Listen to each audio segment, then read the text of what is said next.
1980 के दशक के प्रारंभ में सर्वोच्च न्यायालय ने न्याय तक पहुंच बढ़ाने के लिए जनहित याचिका तंत्र तैयार किया। 1980 के दशक में शुरू की गई जनहित याचिका अपील की व्यवस्था सबको इंसाफ दिलाने के लिहाज से एक महत्वपूर्ण कदम थी, क्योंकि अब गरीब लोग भी अदालत में इंसाफ पाने के लिए जा सकते हैं। जनहित याचिका अपील के तहत सार्वजनिक हित की रक्षा के लिए मुकदमे का प्रावधान है। अन्य समान अदालती याचिकाओं से अलग इसमें यह आवश्यक नहीं है कि पीड़ित पक्ष स्वयं अदालत में जाए। यह किसी भी नागरिक या स्वयं न्यायालय द्वारा पीड़ितों के पक्ष में दायर किया जा सकता है। भारतीय न्यायिक पद्धति में जनहित याचिका उस समय लाया गया जब भारत के मुख्य न्यायाधीश P.N. भगवती प्रफुल्ल चंद्र नटवरलाल भगवती थे। भारत में जनहित याचिका की अवधारणा का बीज सर्वप्रथम न्यायमूर्ति अय्यर द्वारा 1976 ईस्वी में मुंबई कामगार सभा बनाम अब्दुल भाई मामले में बोया गया। भारत के पूर्व मुख्य न्यायाधीश P.N. भगवती को जनहित याचिका का जनक माना जाता है।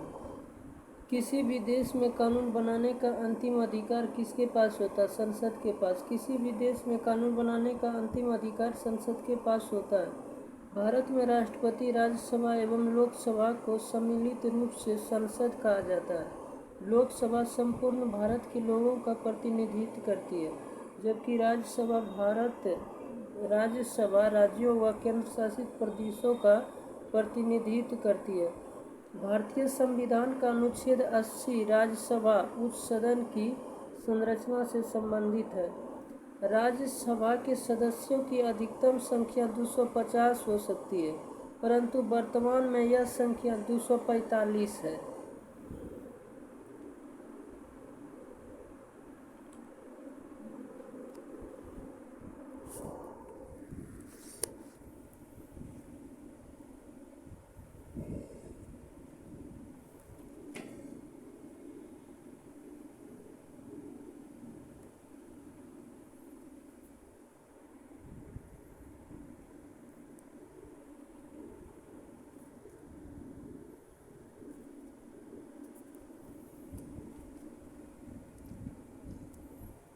राज्यसभा में राष्ट्रपति द्वारा साहित्य, विज्ञान, कला और समाज सेवा के संबंध में विशेष ज्ञान रखने वाले 12 सदस्यों को मनोनीत किया जाता है। वर्तमान समय में उत्तर प्रदेश से राज्यसभा सदस्यों की सीटों की संख्या सर्वाधिक 31 है। राज्यसभा एक अस्थायी सदन है। इसका विघटन कभी भी नहीं हो सकता है। इसके 1/3 सदस्य प्रति 2 वर्ष बाद सेवानिवृत्त हो जाते हैं। राज्यसभा के सदस्यों का कार्यकाल 6 वर्ष का होता है।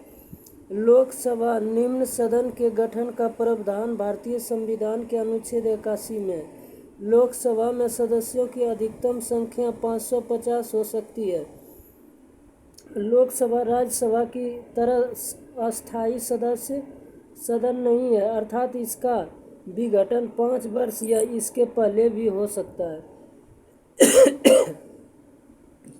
42वें संविधान संशोधन अधिनियम 1976 द्वारा लोकसभा की अवधि 5 वर्ष से बढ़ाकर 6 वर्ष कर दी गई थी।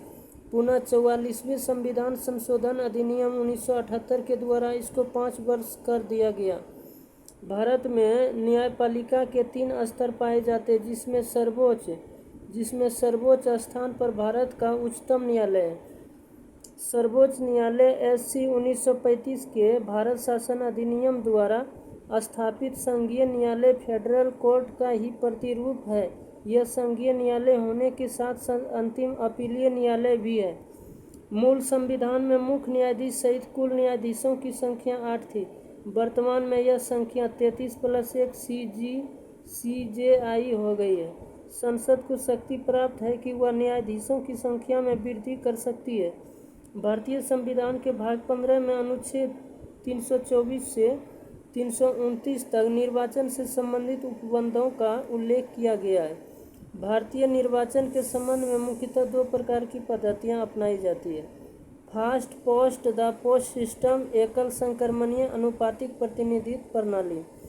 Fast post the post system Bharat में जहाँ प्रत्यक्ष निर्वाचन होता है वहाँ लगभग हर जगह fast post the post system अपनाई जाती है। जैसे लोकसभा व राज्यों के विधानसभाओं के निर्वाचन प्रक्रिया में एकल संक्रमणीय अनुपातिक प्रतिनिधित्व प्रणाली या निर्वाचन प्रणाली राष्ट्रपति, उपराष्ट्रपति, राज्यसभा और राज्य विधान परिषद के सदस्यों के निर्वाचन में अपनाई जाती है। भारतीय कार्यपालिका व्यवस्था के अंतर्गत उपराष्ट्रपति का पद अमेरिका के संविधान से प्रेरित है।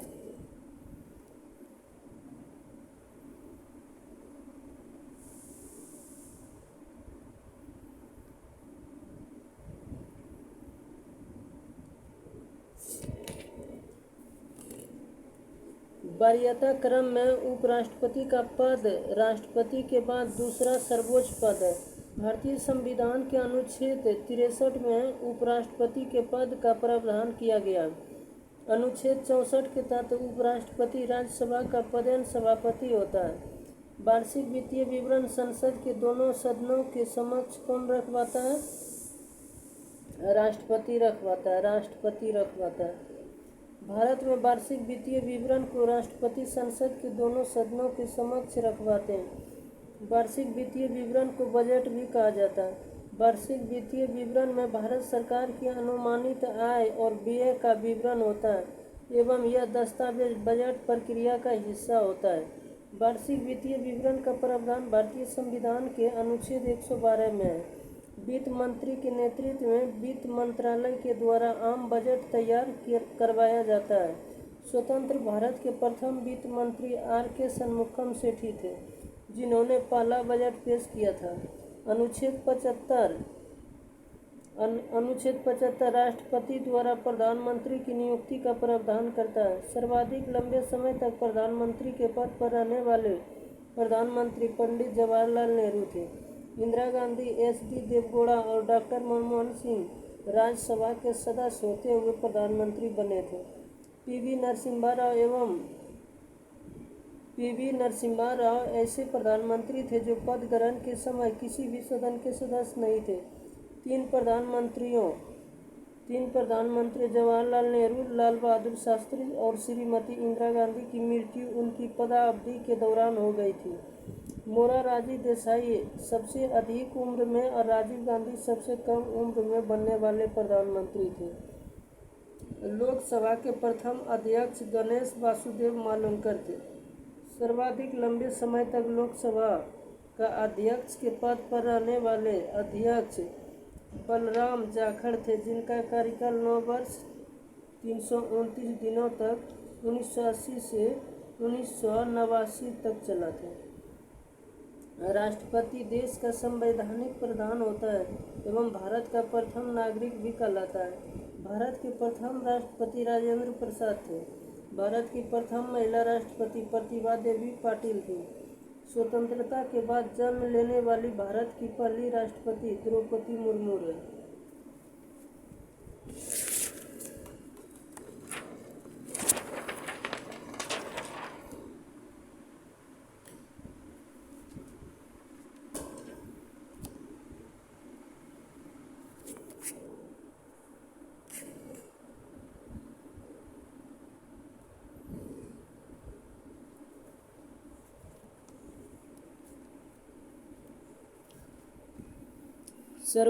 सर्वोच्च न्यायालय के मौलिक क्षेत्राधिकार में क्या शामिल है?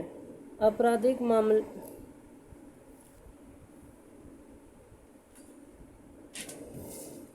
सर्वोच्च न्यायालय के मौलिक क्षेत्राधिकार में संघ व राज्यों के बीच तथा राज्यों के बीच विवादों का निपटारा करवाना शामिल होता है।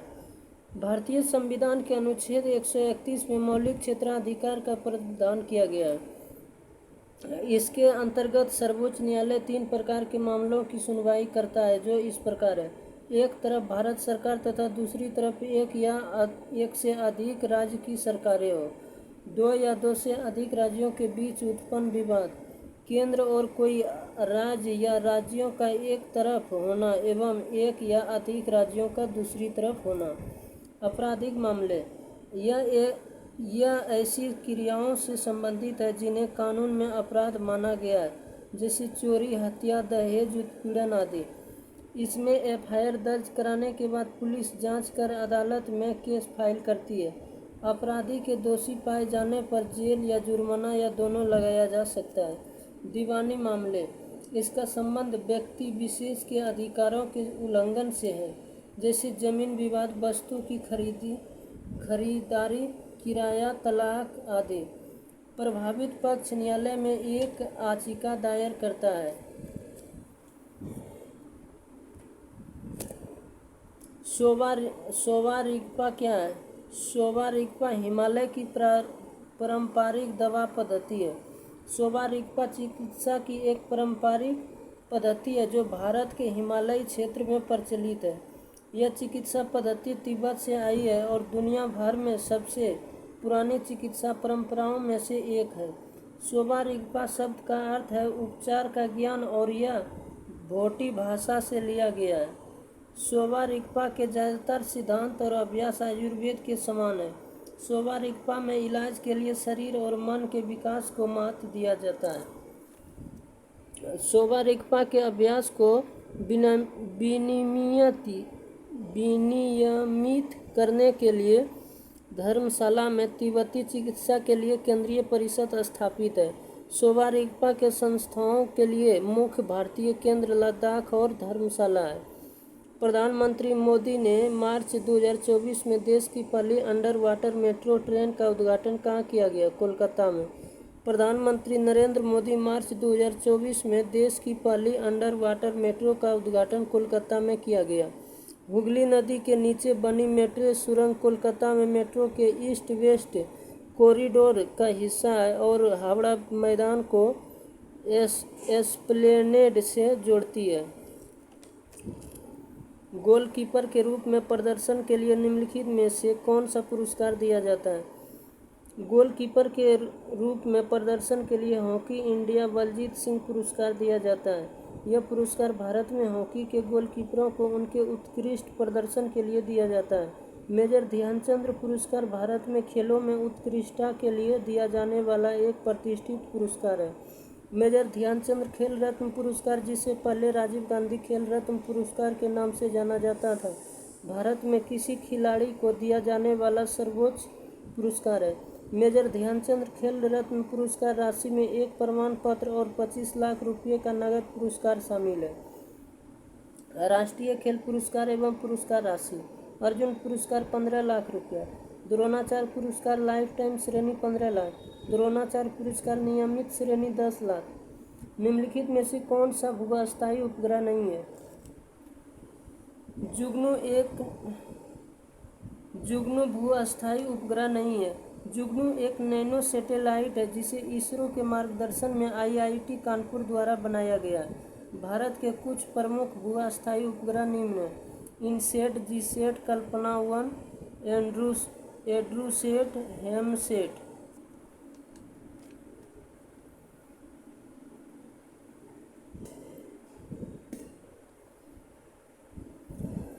सामा चकेवा बिहार का एक त्यौहार है। यह त्यौहार इस रिश्ते को समर्पित है।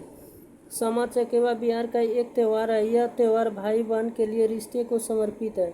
यह त्यौहार प्रत्येक वर्ष कार्तिक माह के शुक्ल पक्ष की सप्तमी से पूर्णमासी तक मनाया जाता है। बिहार के अन्य लोक नाट्य: विदेशिया भोजपुर क्षेत्र में अत्यंत लोकप्रिय इस नाट्य में महिला पात्र की भूमिका पुरुष कलाकारों द्वारा निभाया जाता है। जट जाटिन: केवल अविवाहित द्वारा इस लोक नाट्य में जट जाटिन के वैवाहिक जीवन को प्रदर्शित किया जाता है। डोमकच: यह नाट्य घर आंगन में ही बारात जाने के बाद वह अन्य विशेष अवसरों पर विवाहित महिलाओं द्वारा प्रस्तुत किया जाता है।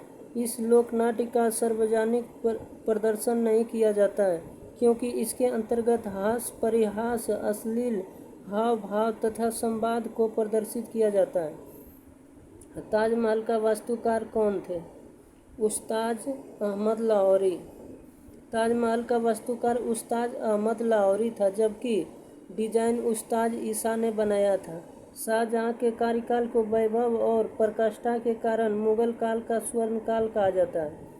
अन्य तथ्य: शाहजहां ने 24 फरवरी 1628 ईस्वी को अपना राज्याभिषेक आगरा में करवाया।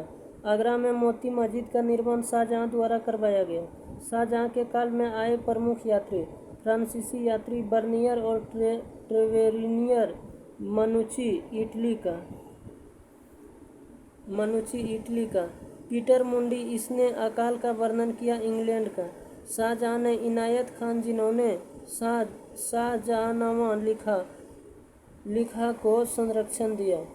बसावन उत्कृष्ट मुगल चित्रकार थे। इनका संबंध आधुनिक उत्तर प्रदेश से था। इन्हें अकबर के समय का सर्वोत्कृष्ट चित्रकार माना जाता है। अब्दुस्समद अकबर ने प्रसिद्ध चित्रकार अब्दुस्समद को श्री कलम की उपाधि एवं मोहम्मद हुसैन कश्मीरी को जड़ी कलम की उपाधि प्रदान की थी। बिंबिसार का प्रसिद्ध राजा वैद्य जीवक डैश का निवासी था। बिंबिसार का प्रसिद्ध राजवैद्य जीवक राजगीर के निवासी थे।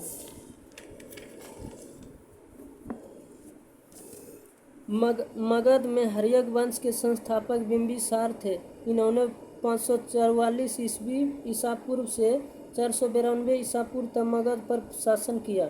इनका उपनाम सैन्य था। अस्थायी सेना रखने के कारण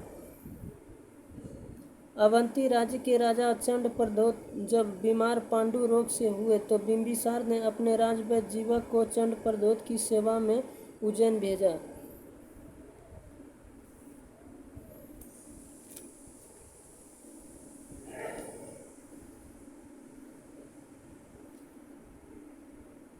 राज्य में विधान परिषद की सदस्य संख्या के विषय में संवैधानिक प्रावधान क्या है?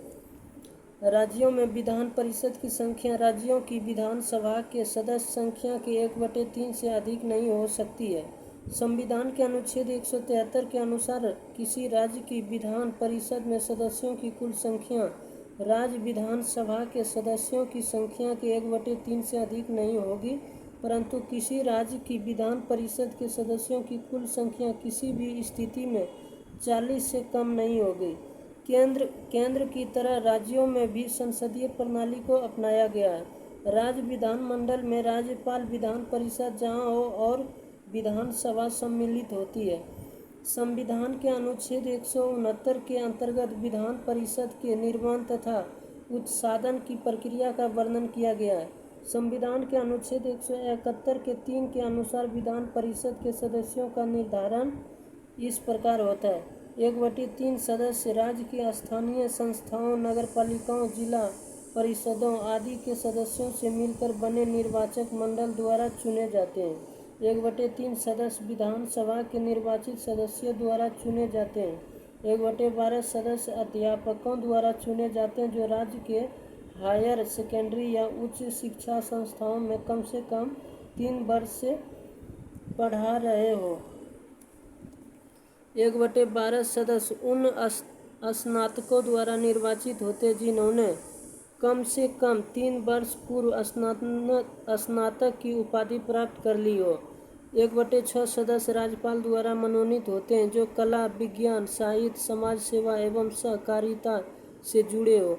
वर्तमान के केवल 6 राज्य उत्तर प्रदेश 100, कर्नाटक 75, बिहार 75, आंध्र प्रदेश 58, तेलंगाना 40 तथा महाराष्ट्र 78 में विधान परिषद विद्यमान है।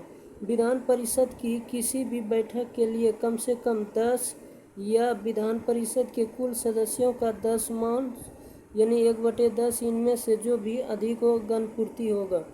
संविधान सभा के चुनाव हुए थे।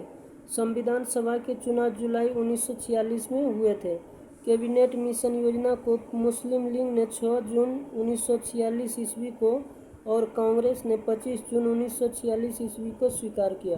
कैबिनेट मिशन योजना को स्वीकार किए जाने के पश्चात संविधान सभा के निर्माण के लिए हुए चुनाव जुलाई 1946 में कांग्रेस ने 214 समान स्थानों में से 208 तथा प्राप्त किए सीटों और मुस्लिम लीग ने 78 मुस्लिम स्थानों में से 73 स्थान प्राप्त किए। कांग्रेस को 4 सिख सदस्यों का भी समर्थन प्राप्त हुआ। जवाहरलाल नेहरू के नेतृत्व में अंतरिम सरकार का गठन 2 सितंबर 1946 ईस्वी को हुआ था। 3 जून 1947 ईस्वी को भारत विभाजन की माउंटबेटन योजना माउंटबेटन योजना प्रकाशित की गई, जिसे कांग्रेस कार्य समिति की 3 जून 1947 ईस्वी को बैठक में स्वीकार कर लिया गया। स्वतंत्रता प्राप्ति के समय कांग्रेस के अध्यक्ष जेबी कृपलानी एवं ब्रिटेन के प्रधानमंत्री क्लेमेंट एटली लेबर पार्टी से थे। सर्वोच्च न्यायालय व उच्च न्यायालयों के न्यायाधीशों को पद से कौन हटा सकता है? सर्वोच्च न्यायालय व उच्च न्यायालयों के न्यायाधीशों को पद से राष्ट्रपति हटा सकते हैं, यदि संसद के दोनों सदनों द्वारा यह प्रस्ताव पारित हो। अनुच्छेद 124 के 5 के तहत संसद विधि द्वारा न्यायाधीशों को हटाए जाने से संबंधित प्रक्रिया का बंद कर सकती है। न्यायाधीशों को हटाए जाने की प्रक्रिया की शुरुआत संसद के किसी भी सदन से की जा सकती है। यह प्रस्ताव यदि लोकसभा से शुरू होती है तो 100 सदस्यों के हस्ताक्षर अध्यक्ष को देने के बाद ही प्रस्ताव पेश हो सकता है। यह प्रस्ताव यदि राज्यसभा से शुरू होती है तो 50 सदस्यों के हस्ताक्षर सभापति को देने के बाद ही प्रस्ताव पेश हो सकता है। न्यायाधीशों को हटाने जाने से संबंधित प्रस्ताव यदि दोनों सदनों द्वारा अलग अलग कुल सदस्य संख्या के बहुमत तथा उपस्थित व मतदान करने वाले 2/3 2/3 सदस्यों के बहुमत से पारित हो जाए तो उसे राष्ट्रपति के पास भेजा जाता है। तत्पश्चात राष्ट्रपति न्यायाधीश को हटाए जाने का आदेश जारी करते हैं। अभी तक केवल सर्वोच्च न्यायालय के एक न्यायाधीश बी रामास्वामी के संदर्भ में महाभियोग का प्रस्ताव लाया गया था, परंतु लोकसभा में यह प्रस्ताव अपेक्षित बहुमत के अभाव में पारित नहीं हो पाया। निम्नलिखित में से कौन सी गैस पॉप की आवाज़ करते हुए जलती है? हाइड्रोजन गैस पॉप की आवाज़ करते हुए जलती है। Hydrogen gas. हाइड्रोजन आवर्त सारणी का प्रथम तत्व है जिसका संकेत H तथा परमाणु संख्या 1 है। हाइड्रोजन को भविष्य का ईंधन कहा जाता है। यह आवर्त सारणी का एकमात्र ऐसा तत्व है जिसके नाभिक में कोई न्यूट्रॉन नहीं, अर्थात केवल एक प्रोटॉन होता है। हाइड्रोजन की खोज हेनरी कैवेंडिश ने की थी। हाइड्रोजन का उपयोग वनस्पति घी के निर्माण में द्रव हाइड्रोजन रॉकेट ईंधन के रूप में प्रयुक्त होता है। ईंधन सेल में विद्युत ऊर्जा बनाने में ईंधन के रूप में। Nitrogen gas. नाइट्रोजन एक रंगहीन तथा गंधहीन गैस है जो पृथ्वी के वायुमंडल का प्रमुख घटक 78% है। नाइट्रोजन यूरिया नामक कार्बनिक यौगिक का प्रमुख अवयव है, जो कि यूरिया में 46% तक पाए जाते हैं। नाइट्रोजन। जीवधारी नाइट्रोजन को पेड़ पौधों से प्रोटीन के रूप में प्राप्त करते हैं। नाइट्रोजन का उपयोग वायुयान के टायरों में भरा जाता है, कार्यो बैंक एवं एक्स-सीटू संरक्षण में।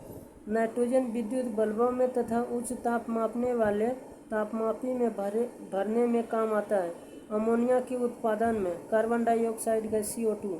कार्बन डाइऑक्साइड पौधों के लिए प्राणदायिनी गैस है, क्योंकि यह गैस जंतु जगत द्वारा श्वास के रूप में बाहर छोड़ी जाती है तथा पौधे प्रकाश संश्लेषण CO2 को ग्रहण कर जीवित रहते हैं। वायुमंडल में इसकी मात्रा 0.03% है। CO2 गैस ग्रीन हाउस प्रभाव के लिए उत्तरदायी है। CO2 गैस की प्रकृति अम्लीय होती है तथा यह गैस चूने के जल को दूधिया कर देती है। CO2 का जलीय घोल कार्बोनिक अम्ल कहलाता है। Methane CH4। यह एल्केन श्रेणी CN2N+2 का प्रथम सदस्य होता है। प्राकृतिक गैस, बायोगैस इत्यादि के मुख्य अवयव मीथेन गैस होती है। कोयले की खानों में मीथेन तथा वायुयान के मिश्रण से भयंकर विस्फोट होता है अतः मीथेन को फायर डैम्प भी कहा जाता है। मीथेन का उपयोग ईंधन के रूप में किया जाता है। अंडे की जर्दी कोलाइडी का कौन सा प्रकार है? अंडे की जर्दी कोलाइडी का इमल्सन प्रकार है। इमल्सन में 32% फास्फोलिपिड होते हैं। कोलाइड विलयन। कोलाइड एक विषमांगी मिश्रण है। कोलाइड के कणों का आकार 10⁻⁻5 सेंटीमीटर और 10⁻⁻7 सेंटीमीटर के बीच इतना छोटा होता है कि ये पृथक रूप से आँखों से नहीं देखा जा सकते हैं। कोलाइड के कण प्रकाश की किरण को फैलाते हैं तथा गर्म को दृश्य बनाते हैं। जब कोलाइड के कण को शांत छोड़ दिया जाता है तब ये कण तल पर बैठते हैं अर्थात अस्थायी होते हैं। ये छानना विधि द्वारा मिश्रण से पृथक नहीं किए जा सकते हैं, किंतु अपकेंद्रीकरण तकनीक द्वारा पृथक किए जा सकते हैं। कोलाइड के समान उदाहरण: गैस, द्रव गैस, एरोसोल, कोहरा, बादल, कुआसा। ठोस गैस, एरोसोल, धुआं, स्वचालित वाहन का निथार। गैस द्रव, फोम, शेविंग क्रीम। द्रव, इमल्सन, दूध, फेस क्रीम। ठोस द्रव, सोल, मैग्नीशियम, मिल्क, कीचड़। गैस ठोस, फोम, रबड़, स्पंज, प्यूमिस। द्रव ठोस, जेल, जेली, पनीर, मक्खन। ठोस सोल, रंगीन रत्न, पत्थर, दूध या कांच। कोलाइडी कणों द्वारा प्रकाश के प्रकीर्णन की परिघटना टिंडल प्रभाव उत्पन्न करती है। आयरन लोहा का परमाणु प्रतीक Fe होता है। हाइड्रोजन का H, हीलियम का He, लिथियम का Li, बेरिलियम का Be, बोरोन का B, कार्बन का C, नाइट्रोजन का N, सल्फर का S, क्लोरीन का Cl, पोटेशियम का K, कैल्शियम का Ca, क्रोमियम का Cr, मैग्नीशियम का Mn, आयरन का Fe, कोबाल्ट का Co, निकेल का Ni, कॉपर का Cu, जिंक का Zn, ऑक्सीजन का O, फ्लोरीन का F, नियॉन का Ne, सोडियम का Na, मैग्नीशियम का Mg, एल्युमिनियम का Al, फास्फोरस का P, आर्गन का Ar, आर्सेनिक का As, ब्रोमीन का Br, सिल्वर का Ag, आयोडीन का I, बेरियम का Ba, गोल्ड का Au, मरकरी का Hg, रेडॉन का Rn, पोलोनियम का Po।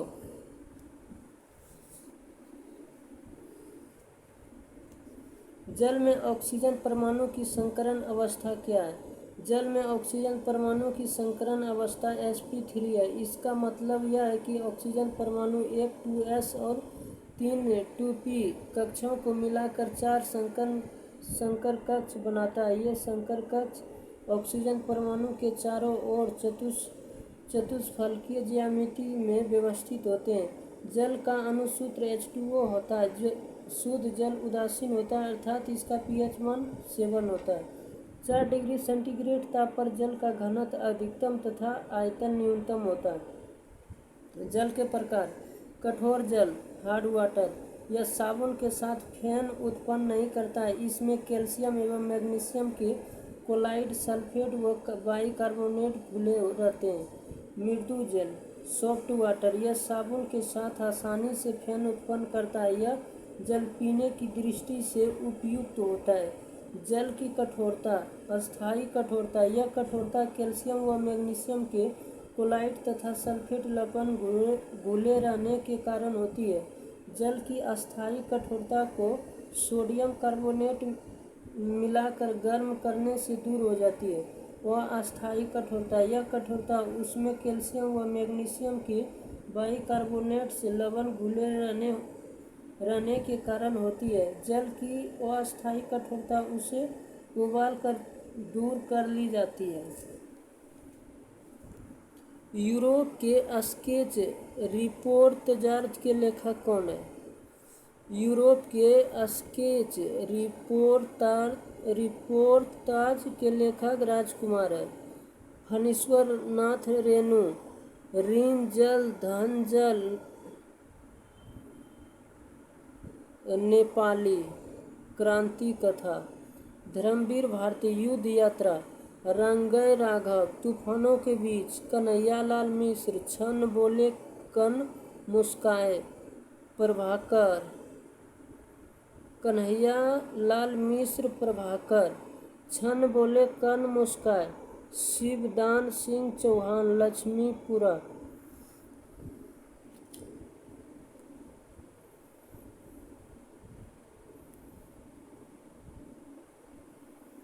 डूबते को तिनके का सहारा, संकट में पड़े को थोड़ी मदद, तिनके को पहाड़ करना, छोटी बात को बड़ी बनाना, दिन दुगनी रात चौगनी, खूब उन्नति होना, दूध का दूध, पानी का पानी, निष्पक्ष न्याय, गंगा लाभ होना, मर जाना, कपास ओटना, संसारिक काम धंधों में लगे रहना, कमर कसना, दृढ़ संकल्प करना, नाक पर मक्खी न बैठने देना, खरे स्वभाव का होना, उल्लू सीधा करना, अपना स्वार्थ साधना, एक आंख से देखना, समान भाव रखना, ओस के मोती, क्षणभंगुर, ओखली में सिर देना, इच्छा पूर्वक किसी झंझट में पड़ना। निम्नलिखित में से कौन सा समास विग्रह समास नहीं है? राज्यसभा, राजा के लिए सभा, यह समास विग्रह सही नहीं है। राज्यसभा का समास विग्रह राजा की सभा होता है। डैश कोशिका में स्थित तरल जैविक पदार्थ को जीवद्रव्य का नाम दिया गया। पुरकुंजे, जे.ई. पुरकुंजे ने सन 1839 ईस्वी में कोशिका में स्थित तरल जैविक पदार्थ को जीवद्रव्य का नाम दिया। जीवद्रव्य एक तरल, गाढ़ा, लसलसा, प्रभासी, वजनयुक्त व रंगहीन पदार्थ है। जीवों की सारी जैविक क्रियाएं जीवद्रव्य के द्वारा ही होती है, जिस कारण से इसे जीवन का भौतिक आधार भी कहते हैं। जीवद्रव्य का लगभग 80% भाग जल होता है। जीवद्रव्य में अकार्बनिक एवं कार्बनिक यौगिकों का अनुपात 81:19 का होता है। जीवद्रव्य का 99% भाग 4 तत्वों से मिलकर बना होता है। Oxygen 76%, carbon 10.5%, hydrogen 10%, nitrogen 2.5%। निम्नलिखित में से कौन सा सरल अस्थायी ऊतक पादप के भागों को यांत्रिक शक्ति प्रदान करता है? स्क्लेरेन्काइमा दृढ़ ऊतक नामक सरल अस्थायी ऊतक पादप के भागों को यांत्रिक शक्ति प्रदान करता है। स्क्लेरेन्काइमा दृढ़ ऊतक लंबी संकरी कोशिकाएं होती है। इन कोशिकाओं की भित्ति मोटी तथा लिग्निनी होती है।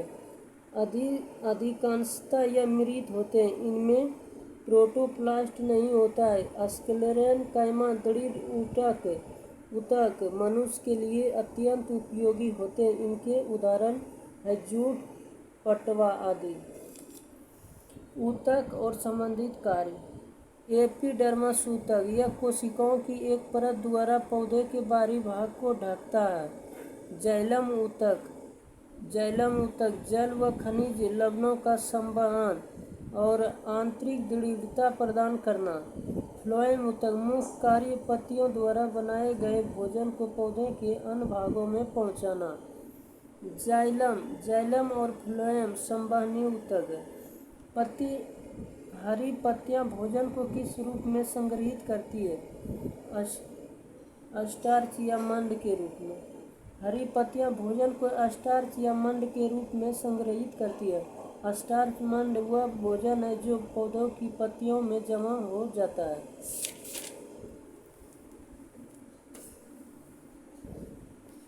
स्टार्च मंड एक पॉलीमेरिक कार्बोहाइड्रेट है जिसमें ग्लाइकोसिडिक बॉन्ड द्वारा बड़ी संख्या में ग्लूकोज इकाइयाँ शामिल है। यह प्रकाश संश्लेषण का अंतिम उत्पाद है। प्रकाश संश्लेषण में सर्वाधिक प्रभावकारी रंग लाल रंग है।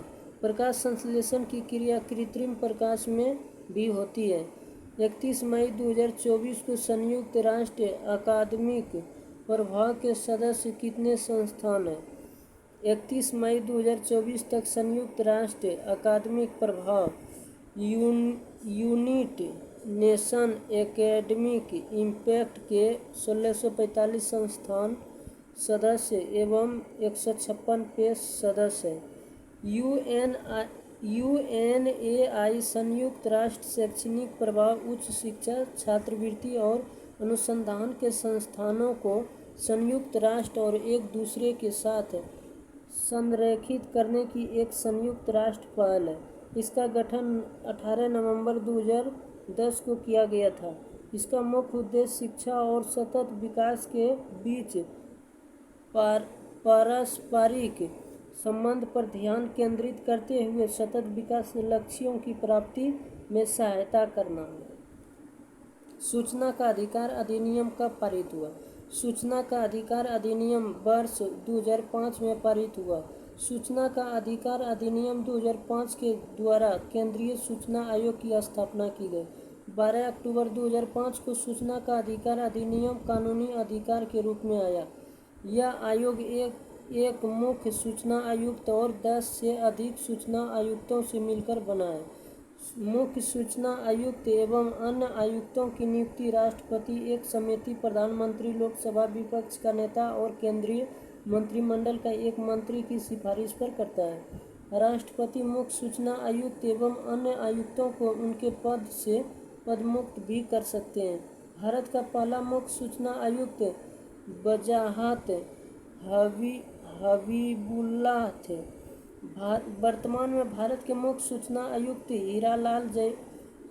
हीरालाल सामरिया हैं। संयुक्त राष्ट्र द्वारा निम्न में से किस वर्ष